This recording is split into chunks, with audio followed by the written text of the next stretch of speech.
Another Orange bites the dust. Sophomore forward Jeremy Grant announced he will enter the 2014 NBA draft following the lead of his teammate Tyler Ennis. Grant averaged more than 12 points and nearly 7 rebounds per game this past season. His elite athleticism and highlight reel putback dunks got the attention of pro scouts, and the chance to play at the high level was simply too much for Grant to pass up. We begin with a Big East, or should I say Atlantic Coast Conference battle between number 22 Pitt and number 2 Syracuse. With 7.5 minutes left in the first half, C.J. Fair drives left, scoops up and under a little Ginobili there to give SU a 19-15 lead. Dixon Matty didn't get a Snapchat from Boeheim earlier in the day. Cooney misses the three. Fair up. Jeremy Grant with the boom shakalaka, throws it down, up high and down hard. It seems like he has one of those a game. We pick it up in the third. Nicky Galasso fakes the pass and fires one into the corner of the net. Beautiful shot, but Carolina still leads 7-6. To the fourth quarter we go. Kevin Rice finds Galasso, and he decides he wants to go 5-hole this time. SU takes a 9-8 lead. Galasso with those 2 goals for the game. This time it's the Tar Heels' Jimmy Bitter scoring for one of his 4 goals on the night, and that does not taste good for Orange fans. UNC up 10-9 late in the contest. 20 seconds left in regulation. Rice goes spinorama with a clutch goal to force overtime. Rice had a huge game with 3 goals and 3 assists. The New England Patriots versus the Denver Broncos. Tom Brady versus Peyton Manning. Wes Welker against his old team. People trying to correctly pronounce Michael Humanauanui. I think I got that. There were any number of storylines you could have picked for this week's AFC Championship game, but perhaps the most important of them all to those on the field, who would capture a berth in Super Bowl 48? Team Mike Bray will lead his team into battle, and they upset Syracuse back in the 2011-2012 season when Syracuse was last ranked number 1. Notre Dame will be out without Jeremy Grant's older brother, as he's out for the season due to academic reasons. They'll have to stop senior center Garrick Sherman down low. He's the team's leading scorer as Grant has been out. He's averaging a little over 14 points and 8 rebounds a game, but he's really their only inside threat, so it could be a similar situation that Duke had in overtime with no real low post presence. Grant and Fair could have a field day. Surveillance footage of the crime was released, but the suspect's face was obscured. The Syracuse Police Department say that they are looking for the public's help in this matter. The 2 investigating officers on scene today said that they have no further comment on the case at this time. In Syracuse, I'm Jordan Greer, reporting for NCC News. But did you know Central New York has its own paintball team? I went to MVP Paintball in Syracuse to learn the finer points of the game from the Syracuse Rhythm. Paintball, a sport that anyone can play, but for the members of the Syracuse Rhythm paintball team, it's much more than a game.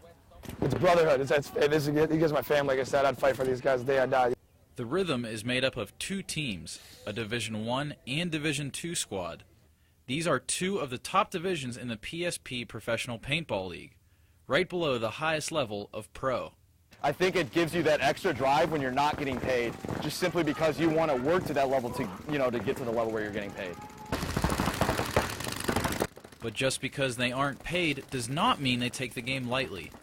In a typical paintball match, teams play 5-on-5, using 2 attackers and 3 support players. The attackers try to eliminate opposing players, while support protects the attackers. As the game dwindles down after you get 1 or 2, kills from the other team, then from there you start to work together as a team and talk to each other to figure out how are we going to get the last 3 kills on the game. And in paintball, talking is key. Yelling out positions, just letting each other, hey, I'm looking this way pretty much. Hey, I'm looking, you look this way, I look that way type. Just making sure you're all on the same page, Paintball even has its own language. Just look at the inflatable obstacles on the field. Snake is actually pretty much the bunker that looks just like a snake on that one side of it, yeah. The bunker's actually pretty lame in terms, to be honest with you. The Dorito is called Dorito because it looks like a 3D Dorito they actually eat, yeah. The communication between players can lead to a win or be the reason for a loss. But team chemistry is also developed off the field. Once you play an event together and you've spent 4 or 5 days holed up in a terrible hotel with each other, I mean, you have no choice but to form a chemistry. And as the season goes on and you're practicing together every weekend, it becomes second nature. While matches can get heated, Rhythm players maintain strong relationships long after the game has ended. Oh yeah, we come on the field, yeah, wash your hands type deal, then yeah, it's all love. We'll be on the field, we'll screw each other, try to kill each other, but off the field, it's all love. That love makes it all worth it for the Rhythm, regardless of how much players are paid or how many hits they have to take.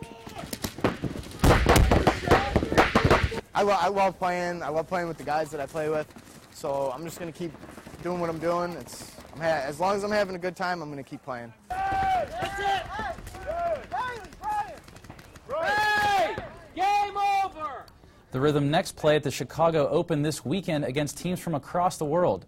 If you would like to learn more about the Rhythm, you can find the official team page on Facebook. The Jamesville DeWitt girls basketball team comes into the sectional semifinals on a 13-game winning streak.